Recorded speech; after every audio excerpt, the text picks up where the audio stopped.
Con el profesor José Molinelli González. Ok, profesor, las Naciones Unidas básicamente tienen un organismo que es como este aparato de seguridad que se supone que es los poderes militares más fuertes, más importantes.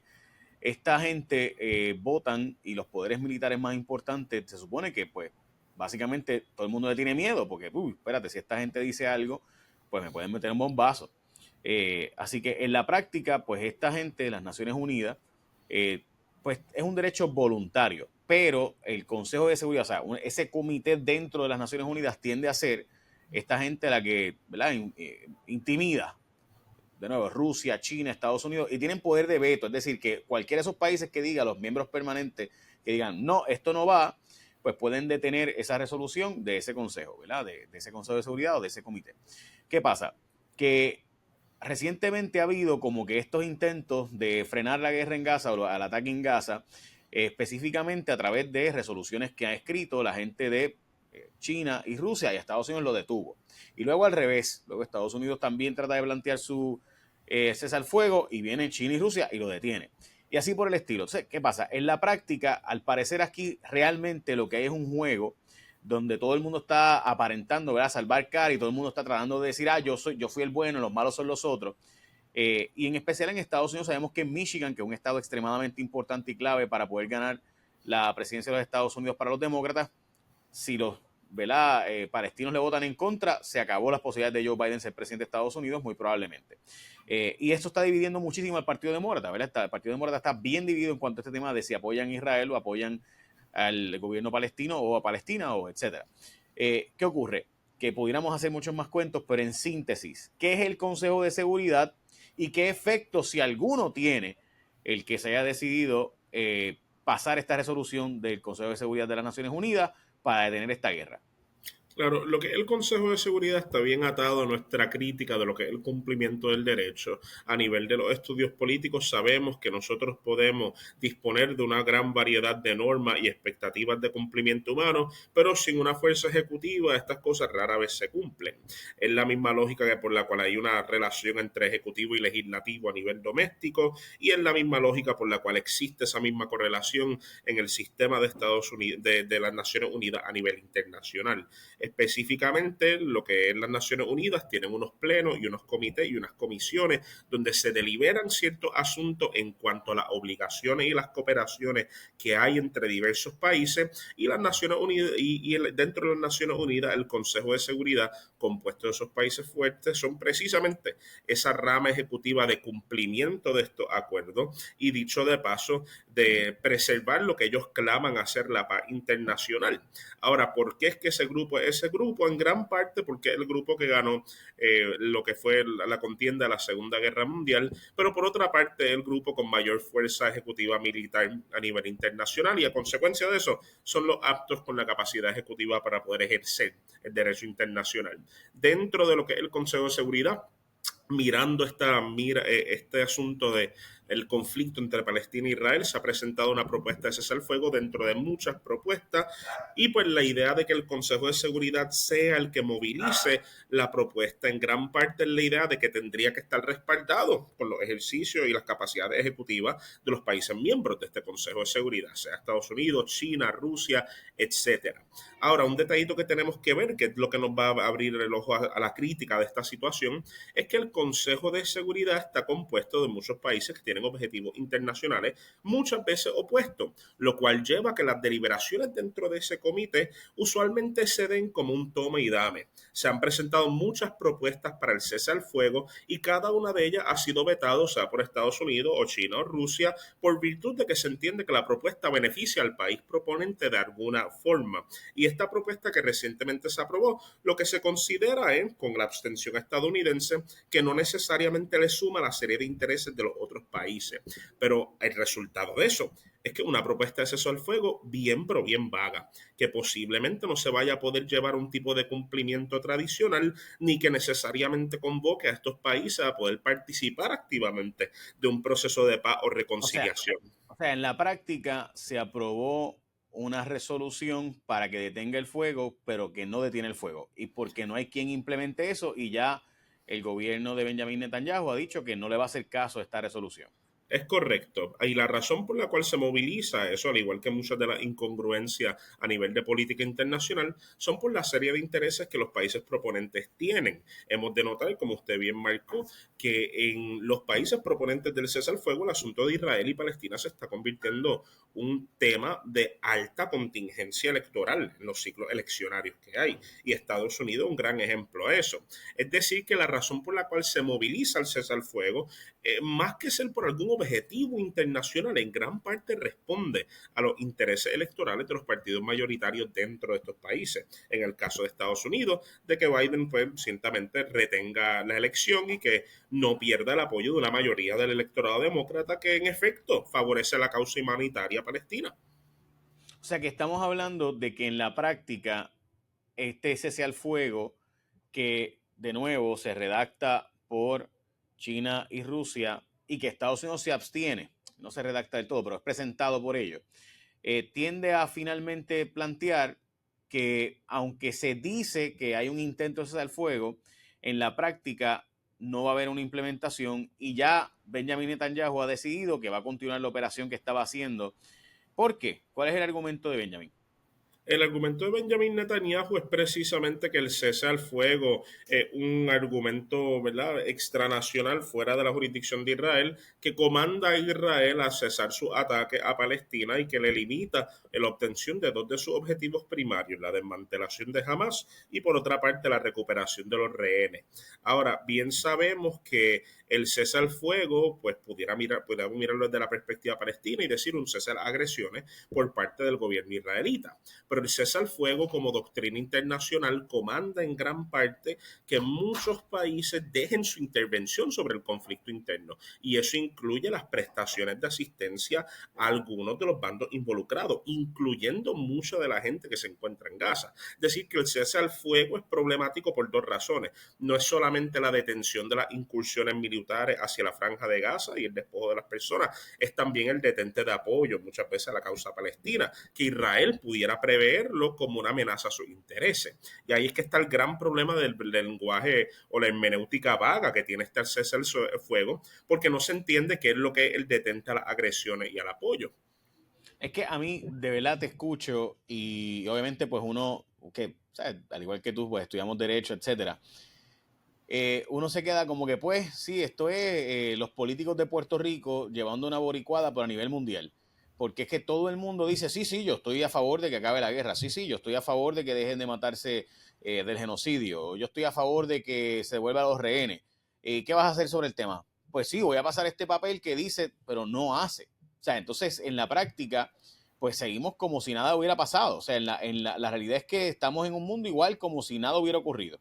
Correcto, pero lo que sí podemos ver como algo beneficioso es que primero de todo, a lo largo de este conflicto es la primera vez que se consolida un apoyo internacional a lo que es ese postulado, que si bien pudiera ser abstracto, por lo menos da una luz verde hacia que muchos países puedan tomar acciones para hacer cumplir ese tipo de acuerdo o ese tipo de propuesta del cese al fuego. Y por vía de eso pudiéramos ver el surgimiento de acciones internacionales que le reclamen a Israel, ¿verdad?, la falta de cumplimiento con el cese al fuego, al igual que le reclamen a otras partes, incluyendo a la autoridad palestina, la falta de cumplimiento con el cese al fuego. Así que, si bien es un documento que ahora mismo se puede quedar en palabra, la pura realidad es que como mínimo abre la puerta para más acción a nivel internacional. Seguro, o sea, no, no es inútil, pero es de nuevo, es los políticos, Insuficiente. de nuevo, los políticos hablando como si estuvieran haciendo algo cuando sabemos que en la práctica, pues poco se está haciendo. Dicho eso, Correcto. lo que plantea Israel es que cada vez que hay un cese al fuego, ellos están a favor y jamás violenta o hace caso omiso al cese al fuego. ¿Eso es verdad? Lo que ocurre con el caso de Hamas en esta consideración es el hecho de que Hamas no es un Estado, ¿verdad? Y mucha gente pretende no establecer un cese al fuego reconociendo a Hamas como una parte partidaria, porque a nivel de derecho internacional no son un actor, no son un Estado. Y ante esa mira hay mucho problema con incluir a Hamas en estos acuerdos, porque incluirlo curiosamente es legitimarlo, y muchos países no están dispuestos a hacer eso. Ahora, en cuanto al cumplimiento de Hamas, es una fórmula que podemos mirarla con relatividad. La organización de Hamas en repetidas ocasiones ha incurrido en actos de agresión en contra de Israel, contra de los palestinos.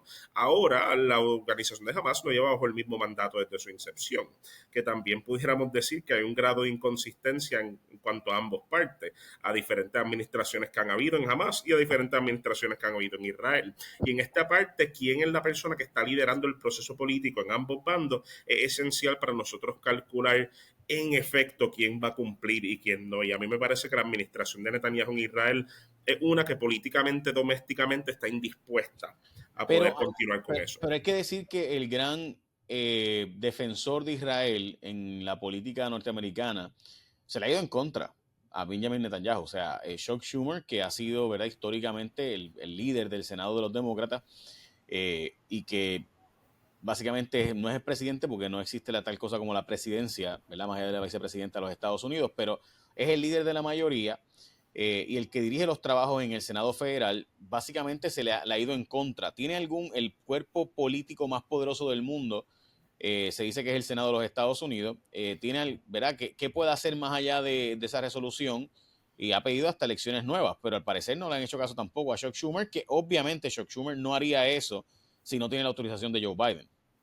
Claro, lo que es importante establecer en cuanto al poder que el Senado pudiera tener sobre esta situación, no es solamente el debido poder de brindar advice and consent, como dicen en inglés, sobre los tratados y acuerdos internacionales con los cuales entre el presidente de los Estados Unidos, sino también la cantidad de apoyo mediante el Senado que militarmente y económicamente le llega a Israel. Yo creo que ese es el punto de fortaleza que el Senado estadounidense, mediante propuesta mayoritaria demócrata, tiene sobre lo que es Israel. Ahora, una cosa que se ha visto a lo largo de este fenómeno es que muchos países que públicamente y diplomáticamente han condenado a Israel no han cesado los acuerdos comerciales, ni económicos, ni de apoyo militar que tienen con el Estado. Inclusive países tales como Egipto, Jordania y Arabia Saudita, que han sido los más que se han cantado de apoyo a la causa palestina.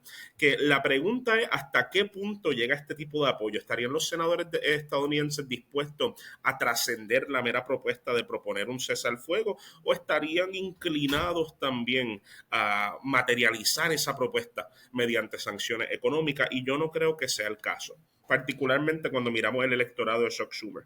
Sí, es que lo vemos exacto. Entonces, ese es el punto. Lo que pasa en Estados Unidos es que todo lo que está pasando literalmente es por política doméstica. Entonces, lo mismo pasa en Rusia, lo mismo pasa en China y lo mismo pasa en Europa. O sea, Europa pues tiene la preocupación de todos los refugiados que están llegando allá desde Palestina diciendo, pues mira, yo ahí, o sea, no puedo regresar a mi país, pues no tengo ni un país a que regresar. Entonces, en Estados Unidos tienes muchos palestinos diciendo a Joe Biden, pues mira, con nosotros no cuentes, pero tienes a los israelitas también, por ejemplo, AOC, Alexandro Ocasio-Cortez, Chuck Schumer y otros, pues básicamente lo que han hecho es atacar entonces a Benjamin Netanyahu, pero no a la guerra como tal. O sea, justifican el acto militar, porque entienden, ¿verdad?, que el Estado de Israel tiene derecho a defenderse. Entonces, y plantean, pues enfatizan en el tema de que jamás devuelva a los rehenes. Entonces, de nuevo, es como que todo el mundo está diciendo, pero en la práctica pues nada ocurre porque todo el mundo lo que plantea es el wink, wink, y ya. Claro, ahora tenemos que entender que dentro de todo ese wink wink, como tú dices, hay un asunto también de política doméstica, que es la dependencia que muchos de estos legisladores tienen a los conjuntos de financiamiento político a nivel federal. Muchas de esas disonancias argumentativas que nosotros vemos en lo que es el derecho y la política estadounidense generalmente tienen que ver con quién es el que financia una candidatura, quién es el que financia la elección de alguien, y ciertamente lo que es AIPAC, como el conjunto pro-israelita predilecto del mundo del cabildeo federal, una fuerza bien fuerte, particularmente dentro del Partido Demócrata.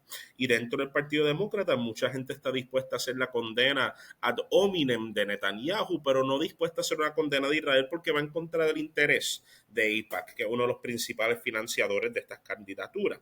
Y en tanto eso siga siendo cierto, vamos a ver una disonancia entre palabra y verbo con los políticos federales, porque estos políticos están precisamente velando que salgan reelectos, y en tanto AIPAC sea una fuente de financiamiento para ellos, pues van a adoptar ese tipo de verbo. Sí, o sea, es Nueva York. Básicamente la política de Nueva York es dominada por grupos que tienden a ser afín a Israel, pero que al ver que están perdiendo políticamente apoyo, entre grupos palestinos y grupos árabes, pues entonces lo que han hecho es que pues han atacado a Benjamin Netanyahu sabiendo que si sacas a Netanyahu, la política de Israel no va a cambiar, porque Es la verdad es que correcto. la política de Israel no cambia si sacas al primer ministro actual. Yo creo que un elemento bien interesante de la hermenéutica que se está utilizando para hablar sobre este tema es que AIPAC lentamente se está distanciando de las causas ultra ortodoxas para también acomodar su necesidad de establecer consorcio con muchos de los políticos estadounidenses. Es decir, que AIPAC ahora mismo, de ser un apoyo incondicional a cualquier tipo de denominación judía que estuviera en control de Israel, ahora está favoreciendo más la vertiente moderada conservadora que siga apoyando a Netanyahu, siga apoyando este tipo de gobierno. No obstante, ellos mismos también se están flexibilizando, que es interesante notarlo. Pero también han tenido que hacerlo porque si no también, o sea, es lo mismo que pasa con el grupo de los cubanos, ¿no? Mientras más pasa el tiempo en la Florida, pues más diversa es esa población Es correcto. cubana en la Florida, que unos querían el embargo perpetuidad, otros no, y lo mismo está pasando entonces en estos grupos judíos y, ¿verdad? De personas que también, de hecho, hay una diversidad de grupos judíos que apoyan Correcto. el Estado de Israel, pero que no apoyan necesariamente lo que está haciendo el gobierno actual, que de hecho probablemente esté extendiendo esta confrontación, entre otras cosas, porque le interesa políticamente continuar en el poder a este primer ministro.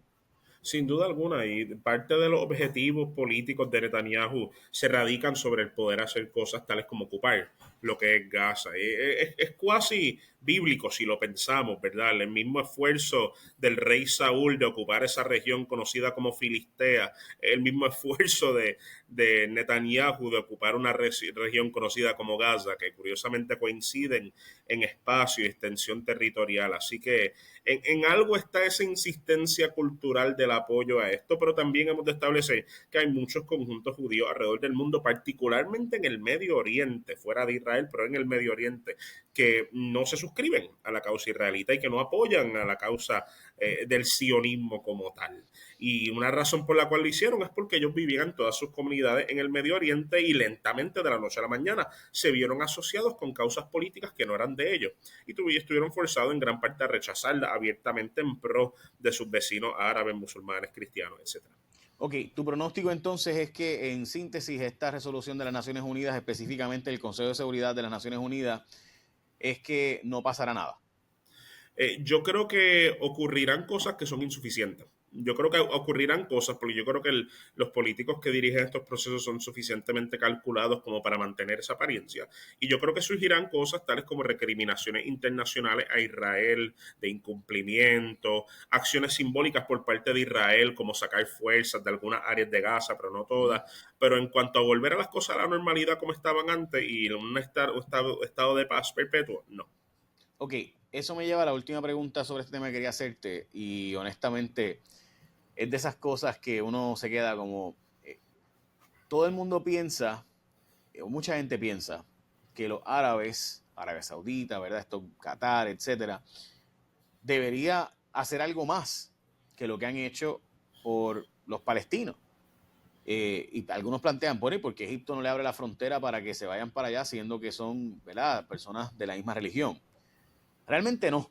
Y yo creo que es parte de lo que mucha gente no sabe de la diversidad que ocurre, ¿verdad? Igual que nos pasa a nosotros con nuestros hermanos latinoamericanos, que tenemos diversidad suficiente, aunque todos somos pseudamente cristianos, ¿no? Pues hay muchas divisiones dentro de estos grupos. Me gustaría que explicara eso para terminar, porque yo entiendo que parte de lo que ocurre es que en Occidente no entendemos lo compleja que es la realidad suní, chií y las diferentes facciones dentro de los suní y chií, igual que pasa con el cristianismo con nosotros. Sí, obviamente en unos cuantos minutos no creo que poder explicar lo que para mucha gente es un grado doctoral, pero sin duda alguna hemos de entender que las culturas y las etnias no son monolíticas, no se sostienen bajo una narrativa argumentativa y porque alguien tiene una etnia o una religión no significa que necesariamente se suscribe a algún tipo de narrativa política y eso aplica en Medio Oriente, en un área tan diversa como es, donde dentro del mismo conjunto árabe hay una variedad de subetnias que aplican. Ahora, lo que sí hemos de entender es que hay también un argumento político para el cual no se deberían aceptar refugiados palestinos. Y este argumento es bien curioso, viniendo también de varias de las monarquías del Medio Oriente, y es que ellos temen que al hacerlo legitiman la ocupación de un espacio que pudiera vaciarse.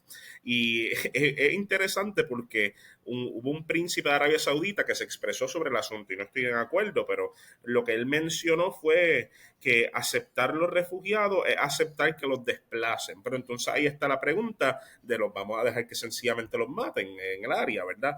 Egipto, que es de los países que más resistencia ha puesto a aceptar refugiados palestinos, se encontrará con una frontera repleta de cuerpos de personas por virtud de que supuestamente está respetando la autonomía de los palestinos. Es bastante problemático. Pero en efecto, muchos de estos países históricamente, particularmente Jordania y Líbano, han aceptado una cantidad increíble de refugiados palestinos que después se convirtieron en ciudadanos y que dentro Y la del pregunta es sistema ¿por qué? político ¿Por qué, de ellos, profesor? O pues, sea, perdón que interrumpa, pero por qué estos otros países no intervienen? O sea, o no detienen su comercio con Israel. O sea, es un asunto de que los palestinos están olvidados tanto como básicamente por todo lo que están alrededor, aunque acá en Occidente hablamos de noticias como si fuera la noticia más importante o de las noticias más importantes ¿verdad? Por la sensibilidad humana que debe existir. En la práctica, para sus vecinos y sus, ¿verdad? Correligionarios, eh, no es el caso. No son tan importantes. Yo creo que hay dos factores esenciales detrás de eso. Yo no creo que sea un asunto de falta de importancia étnica, aunque bien mi experiencia en el área pues me demostró que sí hay un tipo de racismo en contra de los palestinos en muchos de estos países. Eh, yo creo que hay dos factores esenciales y uno de ellos es primero de todo que antes había un régimen internacional de refugiados que respaldaba de forma pecuniaria y financiera el apoyo a la construcción de andamiajes pro los refugiados, ese andamiaje internacional de construcción de campos de las Naciones Unidas, financiamiento directo a los refugiados, dinero a los gobiernos para que mantengan estas crisis bajo control, pues ya se está deteriorando. Y yo creo que hay un segundo factor también y el hecho de que muchos de estos países le tienen un gran temor económico a la informalidad económica que traen las migraciones palestinas. Y yo creo que son puramente decisiones económicas y es lo mismo que se encuentra detrás de por qué estos países no cesan sus lazos económicos con Israel. Porque Arabia Saudita puede públicamente condenar sus actuaciones en contra de Palestina, pero adivinan que Israel hasta el momento sigue siendo el principal consumidor de petroquímicos y dicho de paso de farmacéuticos que producen Arabia Saudita. Así que ahí tenemos un asunto de realidad económica versus lo que pudiera ser la narrativa política. Ahora, tengo que hacer una última aclaración y es que en efecto hay un ejemplo notable en el Medio Oriente de respaldo incondicional a los israelíes, a los palestinos, y ese caso en gran parte lo ha sostenido Jordania, que si bien no ha demostrado el mismo compromiso que en otras instancias donde deliberadamente atacó a Israel por atacar a los palestinos, ciertamente ha sido el que más refugiados ha recibido y el que más facilidades económicas y sociales tiene para esta población. Sí, sí, bueno, son el vecino próximo también, Sí. así que hay una realidad de que son básicamente hermanos Uh -huh. vecinos. Muchas gracias por estar conmigo, profesor José Molinelli González. Gracias.